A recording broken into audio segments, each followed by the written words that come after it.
आप सभी को नमस्ते जी। जैसा कि आप सभी जानते हैं कि हमारे देश में दलितों के नाम पर हजारों संगठन बने हुए हैं और इन संगठनों के निर्माताओं का यह तथाकथित रूप से ऐसा दावा है कि वे दलितों के कल्याण और उनकी भलाई के लिए कार्य कर रहे हैं।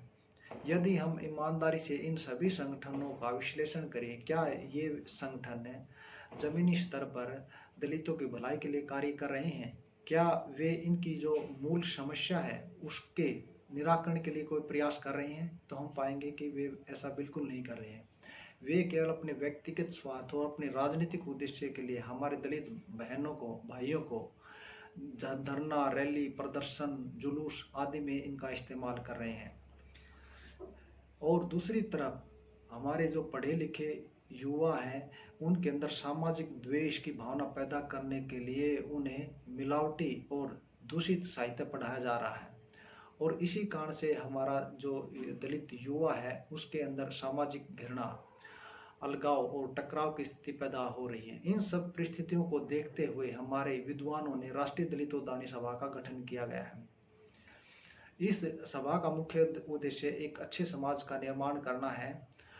हमारी दलितों की मुख्य समस्या है धार्मिक भेदभाव और धार्मिक भेदभाव के कारण ही सामाजिक भेदभाव शुरू हुआ है और इसी से ही आगे चलकर हमारी जो आर्थिक और राजनीतिक पिछड़ापन की समस्या है वे सब पैदा हुई हैं। तो हमें सबसे पहले अपना धार्मिक भेदभाव दूर करना पड़ेगा।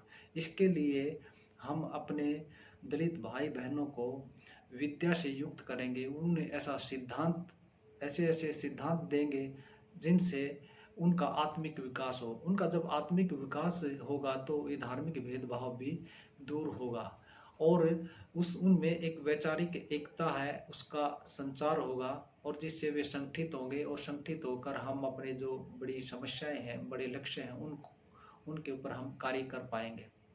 इसके लिए राष्ट्रीय दलितोद्धारणी सभा एक विस्तृत कार्य योजना के ऊपर काम कर रही है। इसके लिए एक विस्तृत पाठ्यक्रम है और उस पाठ्यक्रम के माध्यम से हम अपने दलित भाई बहनों को इस तरह से विद्या से ओतप्रोत करेंगे और उनको आत्मिक उन्नति के लिए हम काम करेंगे, जिससे उनमें आत्मविश्वास का संचार होगा और वे समाज की एकता में आगे अग्रसर होंगे। सभी को नमस्ते।